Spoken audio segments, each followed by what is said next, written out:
தன் இடுப்பில் இருந்த காசுப்பையை தொட்டு பார்த்தாள். பத்திரமாக இருந்தது. உறைவாளையும் தொட்டு பார்த்து உறுதி செய்தாள். அத்தியாயம் 8. வீரனின் ஸ்பரிசம். சட்டென்று இவள் திரும்பவும் இவள் முகத்திற்கு நேராக ஒரு கூர்மையான வாள் நீட்டப்படவும் சரியாக இருந்தது. சற்றே தடுமாறி போனாள். அவள் எதிரில் அழகான ஒரு இளைஞன், அதுவும் சோழர் படை வீரர்கள் உடுத்தும் உடையில் கம்பீரமாக நிற்பதைக் கண்டால் யார்தான் தடுமாற மாட்டார்கள்? அவன் மிகச்சிறந்த வீரன் என்பதை வலிமை மிகுந்த அவன் தோள்கள் உறுதி செய்தன. நுண்ணறிவு மிக்கவன் என்பதை அவன் கண்கள் கூறின.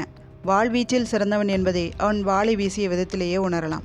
இளாவை மங்கை என்று உணரவில்லை போலும். தான் யார் என்பதை சொல்லும் முன் இவனிடம் வாள் வீசி பார்ப்போம் என்று இளாவிற்கு தோன்றியது. சட்டென்று தன் உடைவாளை எடுத்து அவன் வாளை தட்டிவிட்டாள்.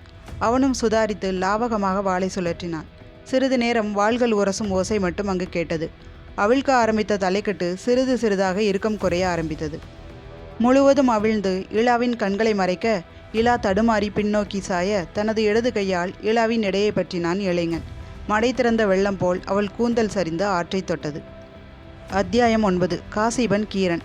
சரிந்து அவளை பிடித்திருந்த வீரன் தன் கைக்குள் இருப்பது ஒரு மங்கை என்றவுடன் சற்றே சுதாரித்து அவளை தன் பக்கம் இழுத்தான். இளாவிற்கு